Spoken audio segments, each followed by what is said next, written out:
Thanks for joining us for the Long Island Sound Podcast. Each week we explore new music and dive deeper with the artists and their stories behind the music. Please subscribe and rate and review us wherever you stream this podcast. Here's your host, Steve Yusko. When collaboration and chemistry come together, you're in for something special and magic is about to happen. Throw the music of Gene Clark, one of the originators of the Byrds, together with Pete Mancini and Bill Herman from Paradiddle Records, and it's really going to be something special. I had to throw on the sunglasses because things were so bright and wild in this episode. You're really going to enjoy it. There's so much to talk about. There's a new album out called Silent Troubadour with Pete Mancini and Rich Lanahan. There's a show coming up on November 16th and the release of the album on the 17th. To give you a taste of the music, let's listen to Gypsy Rider.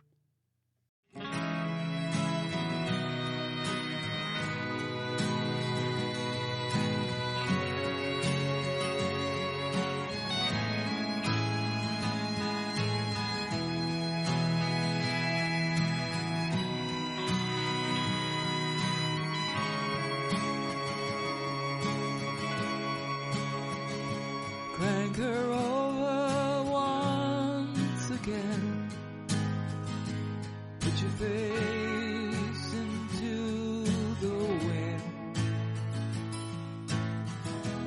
Find another road you've never been.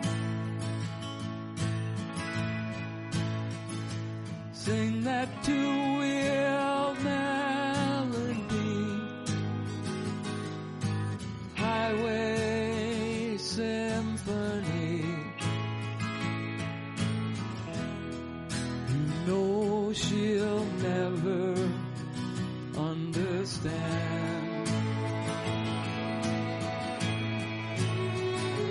Gypsy Rider, sing the two-wheel symphony.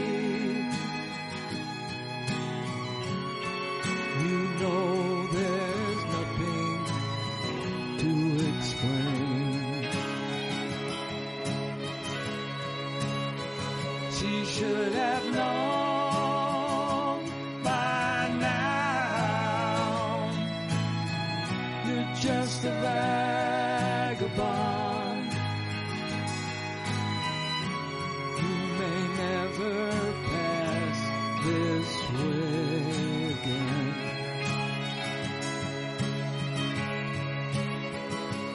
All the writings on the wall, the paper all must fall. You're only as good as your word remains. You can take it out if you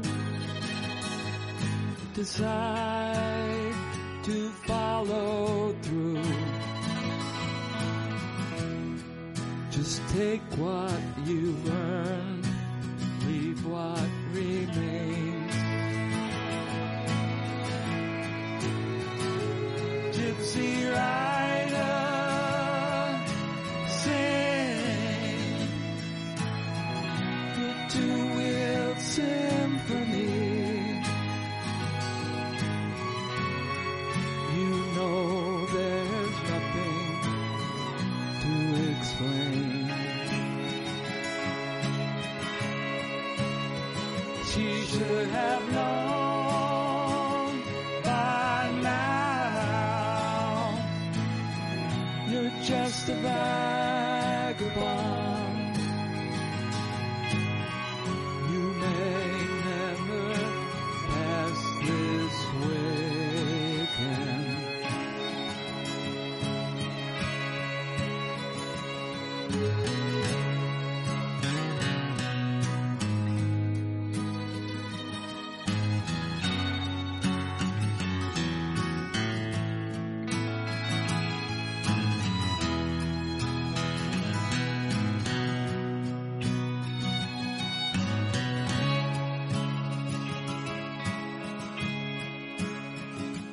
crank her over once again.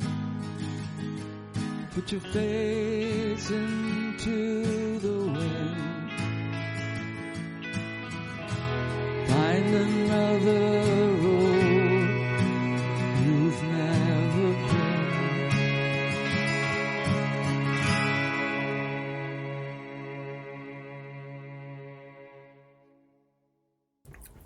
I tell you, I have a really special event, a special episode on the Long Island Sound podcast. I've got two of my favorite people, one who's been both a guest and a guest host.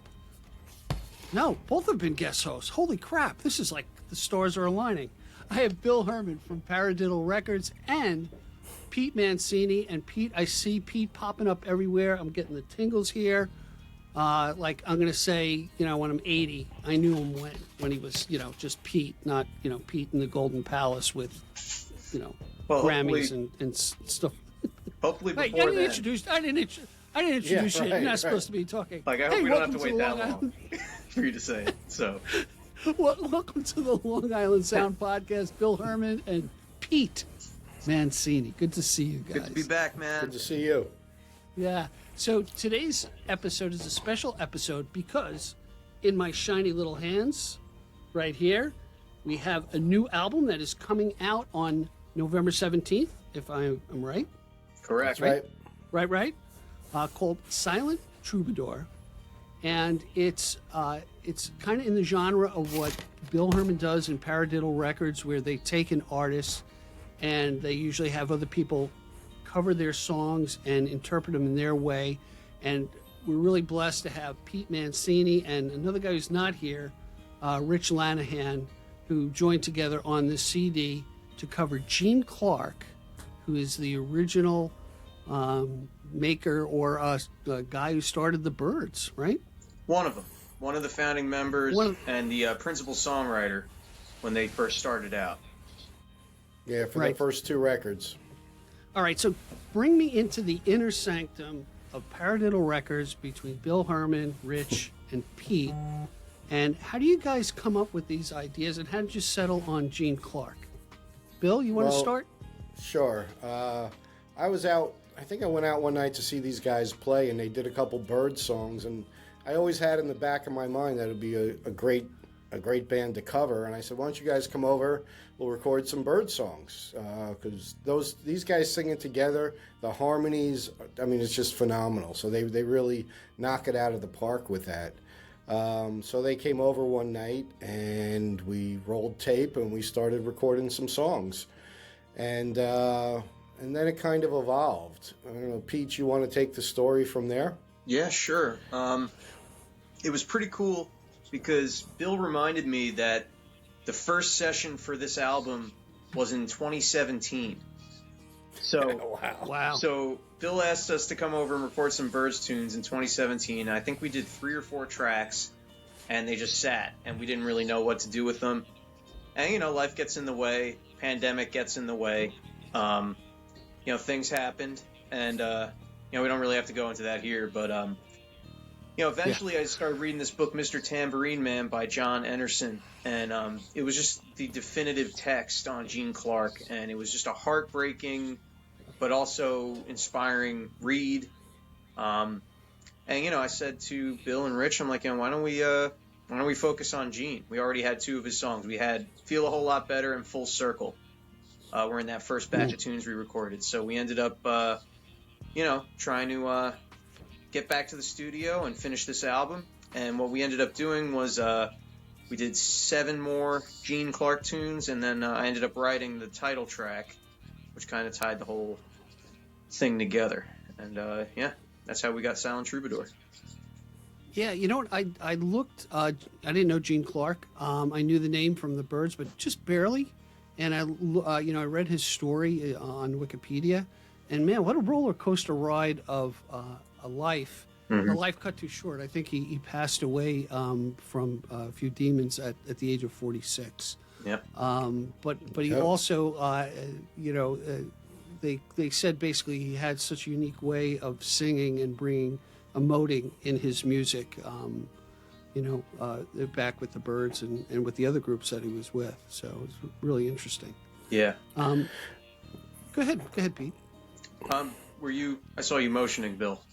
Did you have something to? Yeah, I was just going to say, you talk about his singing. With the Byrds, he was one of the two lead singers along with Roger McGuinn. But during his solo stuff, I think that's really where you could hear him emote and his voice come out, and he really became a singer that really captured you. In the Byrds, he was just part of a group, but solo, he was phenomenal too. So. Yeah. Yeah. He go ahead, Pete. His his first few solo records with Dillard and Clark, and those albums are very early of what we now call Americana. He was one of the architects of what we now call Americana. And everyone, I love Graham Parsons. Sweetheart of the Rodeo, legendary album. The Graham records are some of my favorites of all time. But Gene doesn't really get enough credit. He's not mentioned in the same breath as Graham Parsons or any of the other founding fathers of, country rock or Americana. But Gene was like right there doing it before anybody else, really. And it just kind of exploded. And now everyone's kind of hopping on the train that Gene set in motion. Gene and Graham and the Byrds and all those bands. What they did is now we're seeing the influence today. It's very cool. Yeah. It's kind of interesting. He's almost a casualty of the celebrities or the guys who became celebrities, the David Crosbys and Roger McGuinn. These names kind of just roll off the tongue, and he's in the shadow. He's almost like the George Harrison of the Byrds, early on, at least for a guy who doesn't know much about music. That's the way I viewed it. So what I love about what you guys have done, and you did this with the Hank Williams CD, which is in my car, and I play it on trips. And I just like, for the audience, there's another album out. Pete's on it.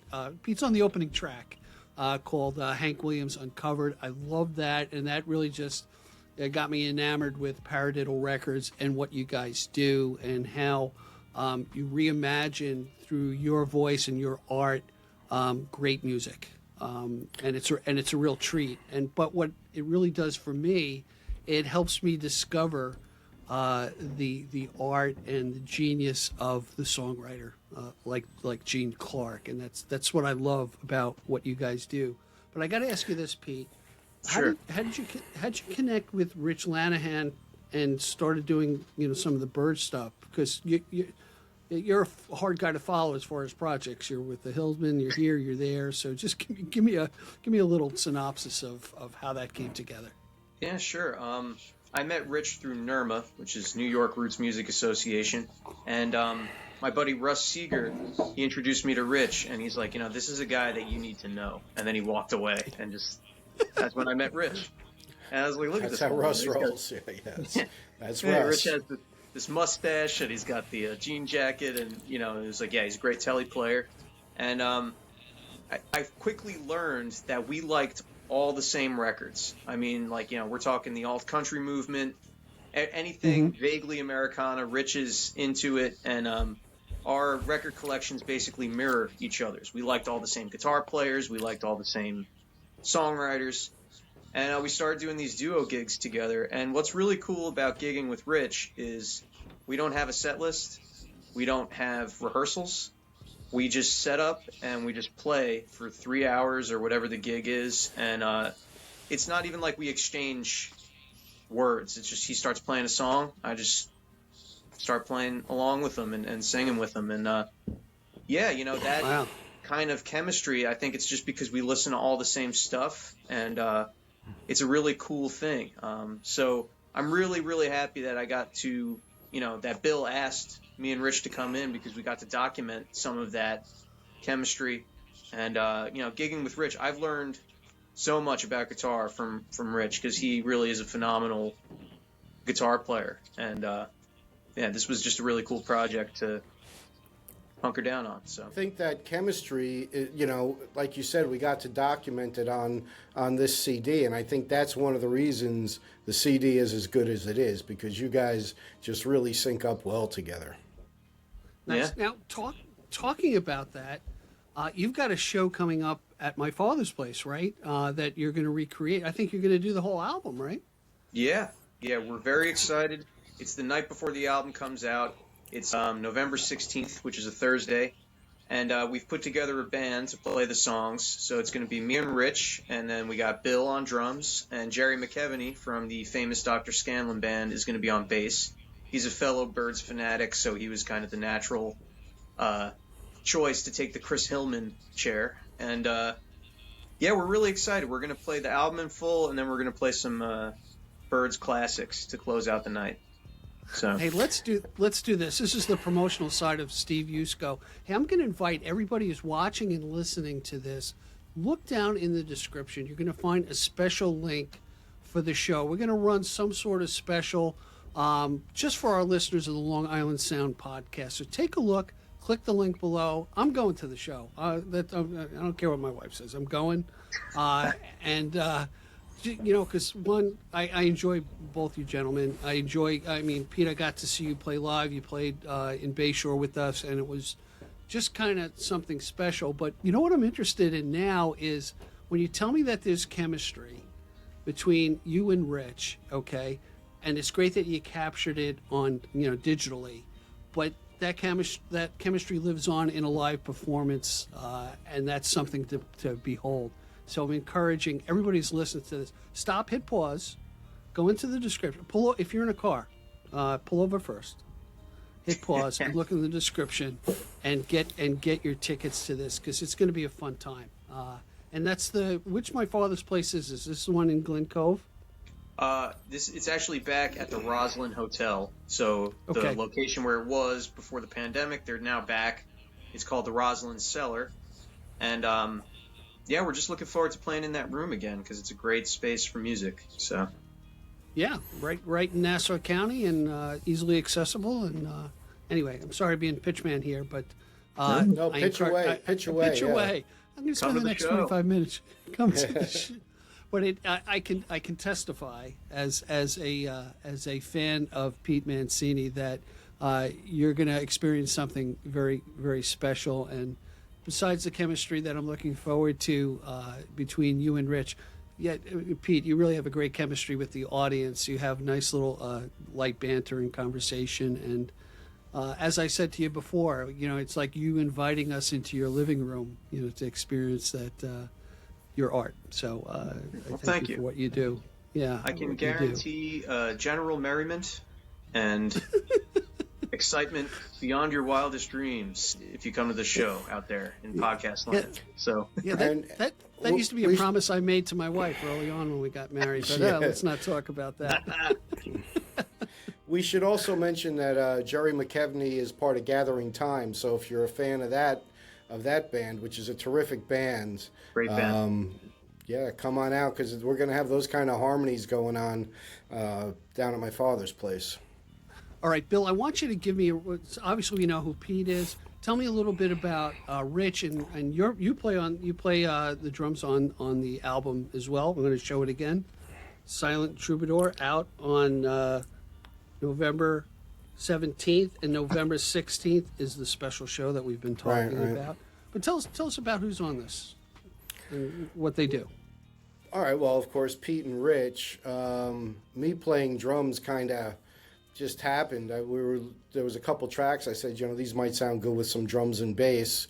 Pete lays down some bass, I laid down drums, and it expanded a little bit from there. Wait a second. Tell the truth. The drummer didn't show up, and you had to fill in, right? No. The drummer wanted too much money, and I play. I'm cheap, so that's what happened. No, really, it was just these tracks were sitting around for so long, and when we finally started moving on them, I was like, oh, this is good, and originally really was going to be completely acoustic, and it sounded great acoustic. But then we put a tambourine on a track. We're like, oh, all right, that's cool, makes sense because Gene Clark was the tambourine player. But then I thought there was one song that we could kick up a little, and so I mean I don't play on every track, so we still have a lot of that acoustic feel throughout the record, so that's cool. But Rich is the one who got the Mastersons involved. He sent a couple. How many tracks are they on, Pete? 3? I believe they're on 4. 4. So he sent them 4 of his tracks and said, I'd love for you guys to be on this. And they added some violins, some harmonies. What was it? What else were the other instruments that they added? Yeah, the pedal steel too. Some I think. pedal steel. Yeah. What's really cool? The Mastersons, they were part of Steve Earle's band, Steve Earle and the Dukes, for a number of years. And I got to meet them. Rich introduced me to them, and they're just phenomenal musicians. Like Eleanor Whitmore, she did the string arrangement on Gypsy Rider. She played fiddle on the title track, Silent Troubadour. And Chris Masterson, he played pedal steel on the, what was the track? Hear the Wind. Was it? Hear the Wind. That's right. That's the third track, Hear the Wind. Yes. Yeah. Right, that's right. Nice. It really filled out those songs, and it's a great touch. They're a wonderful contribution by them. Elevated the whole thing. Yep. Now, what I find interesting about these collaborations, right? Especially when you're an artist and you're gigging out, Pete, right? You're doing your thing, and you hear about so and so, or somebody says, "Oh, you should connect with him," but never the tween always meets. But finding these opportunities at Paradiddle Records sounds really, really kind of cool, where you can kind of expand your network of fine artists. So let's do this. I just want to take a quick break. And when we come back from the break, I want to talk about the song our audience heard, Gypsy Rider, and you guys give me some background on how that was developed and tweaked to make it on the album.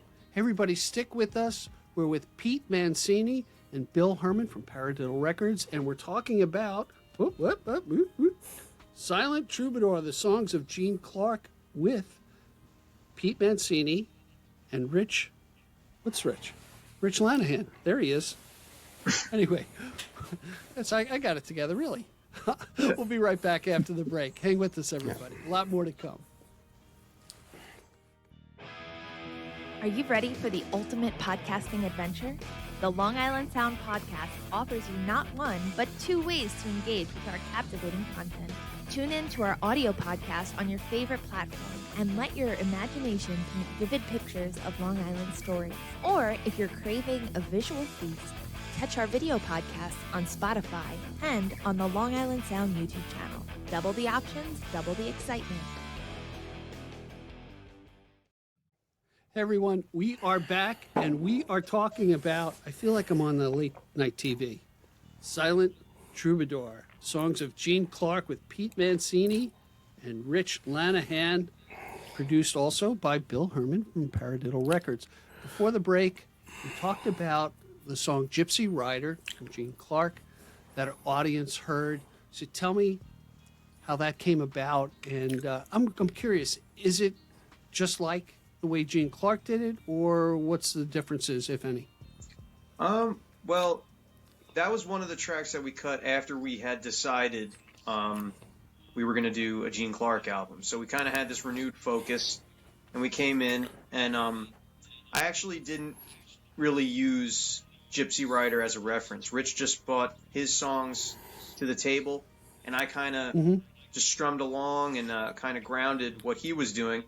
And, we sang some harmonies, and that was where one of the tracks where Eleanor Whitmore comes in with the string arrangement, and she ended up playing several violin tracks, and I think she did a cello, which is actually a mellotron sample, and she just came up with this beautiful... Wait. You're talking to a knucklehead. What's a mellotron sample? So a mellotron is like a 60s organ. They were very rare, kind of like a parlor instrument that you could get like orchestral sounds in your house.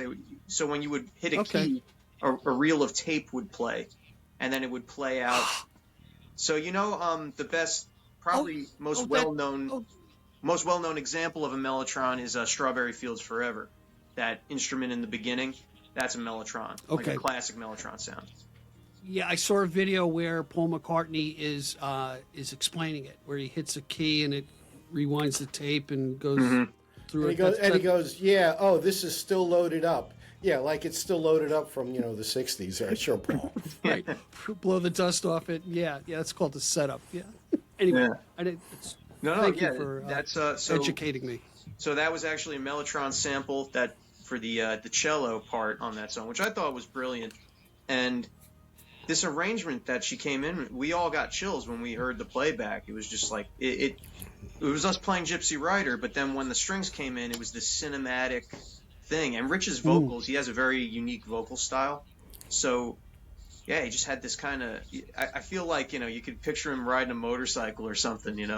Like he was just like the song was perfect for his voice. Yeah, I mean he did such a great job on that one. Yeah, nice. Really came together beautifully, and it's the rhythmic approach we took for the song, kind of playing these songs as if they were Oasis songs, like from the '90s, strumming wise and chordal wise, so I added some not very Americana guitar touches that you wouldn't really notice if I didn't say anything, but a lot of these we're songs... We're going to notice now. Yeah, I'm playing them like Oasis songs a little bit. And, I think we came in somewhere close, but also somewhere new in some of these arrangements. Like Hear the Wind is another one that I love. And Changing Heart. There's so many beautiful songs. We only did 9. We could easily do another volume of this record and not touch any of the same ground. He really had that many great songs. So that's nice. Hey, when I opened up the CD, and by the way, thanks for sending me the CD to check it out. There's all this great liner notes in it, and I like the ink drawing of Gene Clark in it. People can see it. Bill, tell me about that. I don't know who wrote this. Well, the liner notes were written by Steve Matteo, who is an author, a Long Island author who does a lot of writing about rock and roll. And actually, I'm going to do a little plug for him because his latest book, you're probably seeing it backwards. But it's good. Okay. Yep. Act Naturally. So this is about the Beatles on film, and he just came out with this a couple months ago, and he's been promoting that.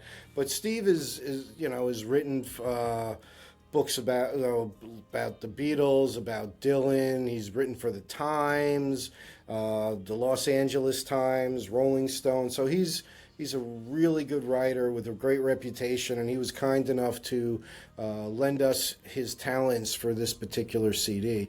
I think it's partly because he's a Gene Clark fan too. So nice. Some great liner notes. Yeah, it's nice that you have that. I'm thinking about when I used to buy albums, buy vinyl. You're listening to the music and you're reading like we try to accommodate here on the Long Island Sound, the backstory of how things kind of come together. Because I always find that interesting. Music just doesn't appear out of nothing. It takes a lot of planning and a lot of work. And this looks like a really great project. I mean, there's always a story, and that was what was great about albums back in the day. And today, I'm glad they've come back because there's so much more information you can get on an album, and it makes the listening experience that much more enjoyable. The more you know about the music, sometimes it's good to listen to a record without knowing anything. But then the second time through, you want to learn everything you can if you like the record. Who wrote this? Who produced it? Why did they write it? And a lot of that can come through on some great liner notes. Mm-hmm. Yeah, and reading about it, it almost to me perks my ear up to, oh yeah, that's Pete singing harmony behind that. As you're reading who's on a particular track, and the fact that you're pointing out how the strings came in, that's pretty amazing. It's almost reminds me when I've seen these videos where they go back into the studio and they deconstruct a song, by bringing in the different levels. Oh, this is where so-and-so did this unique thing, and it really added to the whole fulfillment of the song that we hear today. Is kind of cool. So, Pete, big question. Sure. How'd you sneak one of your own songs into this? Well, I had just finished that book. And, as I said, it's a real heartbreaking story. And I was just kind of, several things stuck with me. One was how Gene, when he wrote, people described that he would just kind of go to another place and just channel. Okay. And he would just get out a pen and just like, he would go into some kind of state and just channel the song. And then like, you know, he wasn't really editing. He would come out on the page and he would just do it. And I was like, wow, you know, it sounds like he was really plugged into something. And there's a lot of great stories too. It's not just a heartbreaking read, but there's one story that I loved where he was playing the Troubadour, and it was like a big comeback show for Gene Clark. And you know, everyone's there. Dylan's there. Joan Baez is there. And, you know, everyone's in the crowd waiting to see Gene. And, you know, it's like, where's Gene? You know, the band's playing. All of a sudden they see him. He's swinging in the rafters. And he's, like, high above the stage in the ceiling. And just the crowd goes wild, you know. And, like, I thought that was, like, you know, one of the many sides of Gene. You know, he wasn't just, like, the quiet guy in the Byrds who ceded his guitar to David Crosby. He was also the wild man who was swinging in the rafters at the Troubadour. And, you know, the different kinds, you know, Doug Weston's Troubadour, Silent Troubadour, it started, you know, the hamster started going. And I was like, okay. I sat down, I wrote this, and I sent it to Bill. And I think he said, holy shit. And I was like, oh. Yeah, that was my reaction. You know what? The song was perfect to wrap up the CD. You know, it tells the story of Gene Clark in, I don't know how long it is, 3 minutes and 18 seconds. He tells the story of Gene Clark. You get to know him. And so after listening to 9 of his songs, now here's a song that tells his story. It was perfect. It was great. Thank you, And Bill. Pete, you know, you Sure. bring up another good songwriting tip, and it's almost like I was taught this in creative writing back in high school at Holy Trinity was, hey, you know, don't edit in the moment. You know, put it out there, channel it, get everything on page. Don't throw anything out. Don't cross anything out. Mm-hmm. Just kind of like you said, get on the hamster wheel, right? Yeah. And let that creativity flow, which is sometimes difficult to do because it may not sound perfect when you're spitting it out or putting it on the page. That I could see myself, you know, no, that's no good. It's all good, and go back to it later, and then work your magic in the recipe of how you're going to spill it out. You know, Exactly. Magic happens in the editing, I think. That's when a good song can go to a great song, and a great song could go to, you know, whatever the level I haven't achieved is after that. But right. No, one thing I would like to note is that Sure. I've been working with Bill for a very long time, and he never says holy shit. So when I sent him Silent Troubadour and he said that, I was like, okay, this is a good one. So Right. and the project All right, was well, done after that, you know. Yeah. But Pete, you have attained that level. It's just maybe there's people in the audience who haven't heard it yet. Let's put it that way. So Oh, I that's a appreciate nice way to that. look at it. Thank you. And, Well, you know, so this is a song he wrote about Gene Clark, but on one of his records, I think it was Foothill Freeway, he recorded a song. It wasn't written by him. It was written by Russ Seeger and Gary Grant. Gary Grant, called Sweethearts of the Rodeo, and that was a song about the Byrds. So Pete, you know, is obviously a huge fan of the Byrds. He's willing to sing about them and record, for, you know, so... And actually, if you come to my father's place, and I'm sure you're all going to be buying tickets right after this podcast, I think you might get to hear Sweethearts of the Rodeo. Is that true? Yeah. Is that true, Pete? I believe All right. so. Yeah, that was a real cool thing, and that was an obvious template for Silent Troubadour. So, you know, Russ and Gary, if you guys are listening, thank you for letting me record that one, because that was the mission statement for my first solo record. So, and it inspired this. Nice. So, Hey, now that you guys have whet the appetite for the audience and prepared their ears, why don't we let them listen to Silent Troubadour, and we'll be right back after you check out this song. Hang with us, everybody.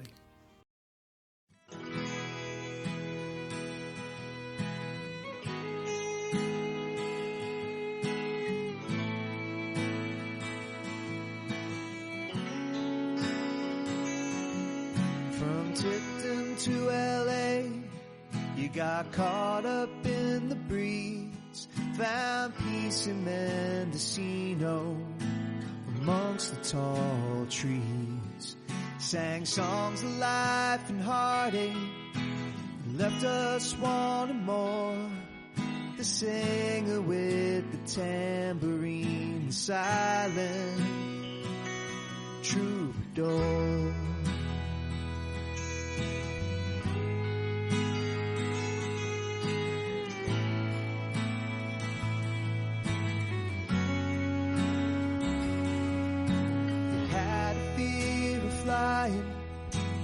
Too close to the sun, you plugged right into something called lightning on the run. You always got back up when you hit the floor. You were swinging in the rafters of Weston's Troubadour,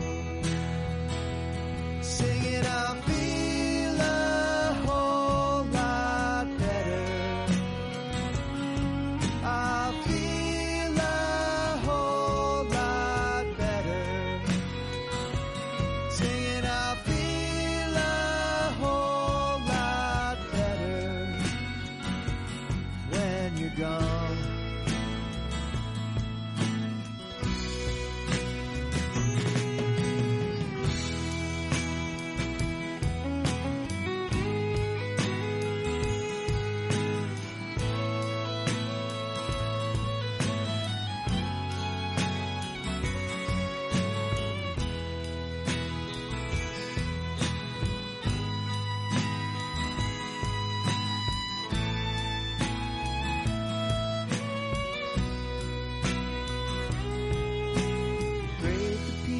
And valleys for as long as you could stand. You never pulled your punches when things didn't go as planned. Your songs live in the hearts and minds of those who know the score. They're still ringing in the rafters at Weston's Troubadour. Your songs live in the hearts and minds of those who know the score. The singer with the tambourine, the silent troubadour.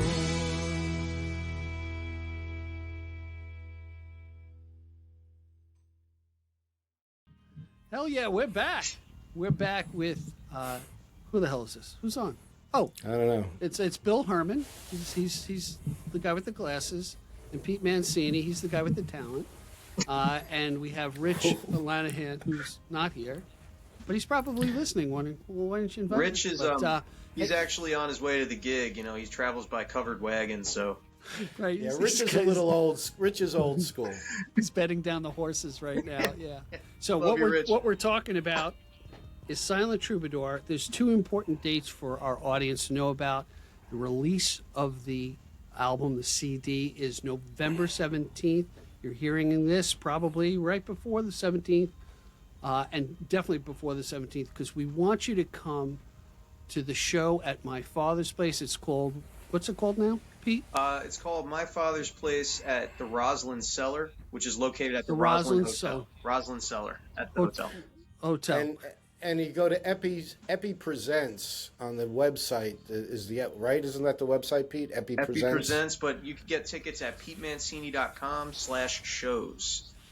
So that's... Yeah, so I'm going to have all those links right down here, and we're going to run a special contest. And just keep your eyes peeled on the Long Island Sound podcast on our YouTube channel and our Instagram. We're going to have a special offer for our listeners. We're going to keep that a mystery, because we are still figuring it out. No. But it's gonna be a great show. I promise you, no one is going to be disappointed whatsoever. And that's going to be on November 16th at the Roslyn Hotel. And Eppy will be there, right? Eppy's going to be there. Dude's a legend. Right. So we're happy to be heading back to that venue. Even I have a couple of Eppy stories, which I will not divulge at this point. But maybe on Instagram. We'll see. Maybe on a future episode. We all have some great, well, Pete might be too young, but we all have some great stories about seeing shows at the original My Father's Place. Man, that place was amazing. Yeah, I actually popped up on some site, popped up that 40 years ago I went and saw the Jim Small Band on Halloween at My Father's Place, the only time I was at My Father's Place back in the day. So what a great venue that was. Yeah. And I saw many shows there. They were all good. So nice, yeah. It was just a great place. It was like almost like a cellar type of place, and great stage. Yeah, and a lot of famous people there for sure. But you're getting the opportunity to see the famous people from the wellspring of talent here on Long Island: Pete Mancini and Rich Lanahan. Did I show everybody this? Silent Troubadour. And what a great song, Pete. The fact that you watched the documentary, you got further into Gene Clark and the Byrds, and you were inspired to write the song. I'm going to listen to that song again because I really want to pick it apart and see your influences and how you talk about things. So it's exciting stuff. What else we got? Well, Pete, what else you got going on? I mean, you're busy. Oh, I know what I wanted to ask you. I just saw something on social media that you were like down south or something recording. I go, what the hell is this? Yeah, what's he doing down south? I was back at Dialback Sound in Water Valley, Mississippi, working on album number 4. So that is hopefully coming soon, and probably next year it'll be out. So stay tuned for that. But what drew you to that recording studio? And if you can't talk about it, maybe no, it's all good. I did my last record there with Matt Patton from Drive By Truckers and Bronson 2 producing, and this one Matt Patton is producing again. And yeah, we had a great time. 10 new songs. It's probably the most rocking album I've ever made. So I'm very excited to finish it and get it out there. So I'll be making a big stink about it when it's out. So we'll definitely have to chat again once things are. Bring your stink right back to the Long Island Sound podcast. Exactly. We'll stink it up. we'll stink it up real good. Hey, you know what? I was just thinking through my mind, and I hope the audience gets to experience this. Our whole soul goal at the Long Island Sound podcast is music discovery. I'm discovering, I'm an old bastard, but I'm discovering guys like Pete and Bill and Nirma and these sub-communities that are on Long Island that have, and I say wellspring of talent, and I mean it's a wellspring of talent, because when you see these musicians and artists live, it's giving me the chills right now. It's just a great time, and there's a great thirst, at least for me, when Debbie and I are going out, or, hey, what's coming up in the next couple of weeks? First thing my wife asks me, where's their live music playing? And who do you know? And let's go see them, and let's go support them, because the only way musicians can really make it is by us going out and seeing live music. And I want to thank people like Eppy, who promote original artists out there, and Blue Point Brewery, and Katie's of Smithtown, and a number of places who still support original music, and they're few and far between. And I'm talking to the venue operators out there. Give these guys a chance. You're going to build a community of people around them at your venue. It's just, I don't know. It's just, that's my experience. So, right on, man. Hey, guys. Yeah, amen to that, right? And back to my preaching. How do you like that? It's just preaching music. There you go, which is a lot easier than other stuff. Hey, guys, it was so great to have you on the Long Island Sound podcast. You guys know you're always welcome here.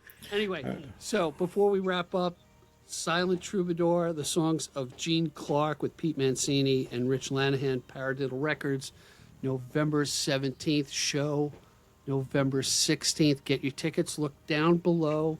That's where you're going to find the links and a special link for the listeners of the Long Island Sound podcast. Guys, thanks for being here. What a pleasure. Awesome. Thanks for having us. This was a lot of fun. All right. As always. All right. We'll see you next time. Be well, everybody.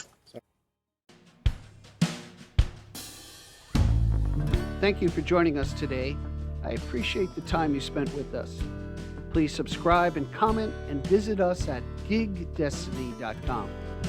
Till next time, Be generous with your joy, keep your spirits high, and let the music take you on a journey. Be well. Peace.